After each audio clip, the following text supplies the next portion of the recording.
আসসালামু আলাইকুম, welcome back to my new video. আশা করছি সবাই ভালো আছেন, আমরাও ভালো আছি আলহামদুলিল্লাহ। আজকে ছোট্ট একটা ভিডিও আপনাদের মাঝে নিয়ে আসলাম।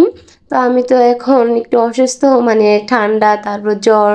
এখন আলহামদুলিল্লাহ একটু ভালো আছি, তো ভাবলাম ছোট্ট একটা ভিডিও আপনাদের সাথে শেয়ার করা যাক।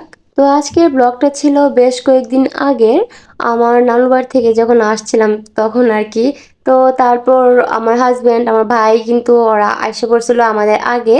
তারপর আমরা 2 দিন থেকে তারপর চলে আসছিলাম, তো তারপর আর ভিডিও তৈরি করা হয় নাই। তারপর আসলাম ব্রাহ্মণবাড়িয়া, আর এখন আমার আম্মার বাসায় খাওয়া দাওয়া হচ্ছে আর কি। তো আম্মা আসার পর দুপুরবেলা রান্না বান্না করছিল। তো এখানে এটা কি মাছ জানি, মাছের নামটা আমি জানি না। মাছ রান্না করছিল, তারপর চিকেন রান্না করছিল। তো আমরা দুপুরে রান্না বান্নাটা খেয়ে তারপর একটু বিকালে ছাদে আসলাম। তো অনেকদিন পর তো বাসায় আসলাম। এক আছে যে নিজের বাসার মতো শান্তি কোথাও লাগে না, আর এক আছে যে কোথাও বেড়াতে গেলে তখন আসা পড়লে ওদের জন্য মায়া লাগে।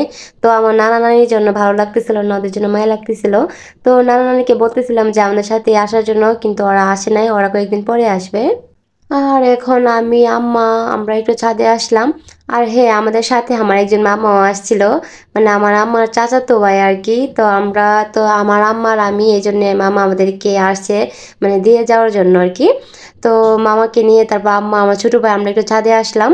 আসার পর একটু ঘোরাঘুরি করতেছিলাম। তো আমি ছাদে আসার পর ধনিয়া পাতাও নিলাম, অনেকগুলো ধনিয়া পাতা হয়ে গেছিল। আর এখন সন্ধ্যাবেলায় আমরা চা খাবো। এই চাটা আমার ছোট ভাই বানাইছে আর কি। দুধ চাটা খুবই, কালারটা খুবই সুন্দর আসে। আমার ছোট ভাইয়ের হাতের চা খুবই সুন্দর হয়।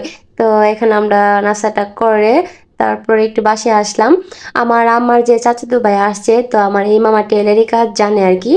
এই জন্য ভাবলাম মামা যেহেতু আসছে, তো আমি এমনিতে পারি, মানে ইউটিউব থেকে দেখে দেখে কিছুটা পারি, কিন্তু মানে গলা কাটিংটা আমার মানে একটু পেস লেগে যায়। এই জন্য মামা একটু দেখে দিচ্ছিল আর কি। তো মামাকে দেখে দেখে আমি কাটতেছিলাম। আর এই জামাটা কাটার আগে আরেকটা জামা কিন্তু আমি কাটছি নিজে নিজেই।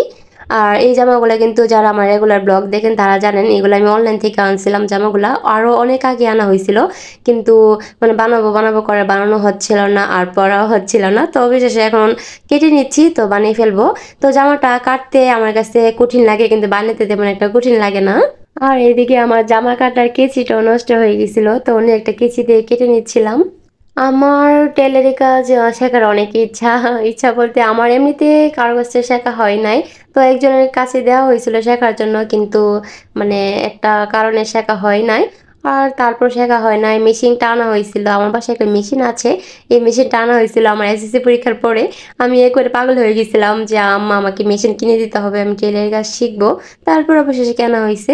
তো যাই হোক, এখন আমরা রাত্রে খাবারটা খেয়ে নিব। সবাই ভালো থাকবেন। আসসালামু আলাইকুম, আল্লাহ হাফিজ, টাটা।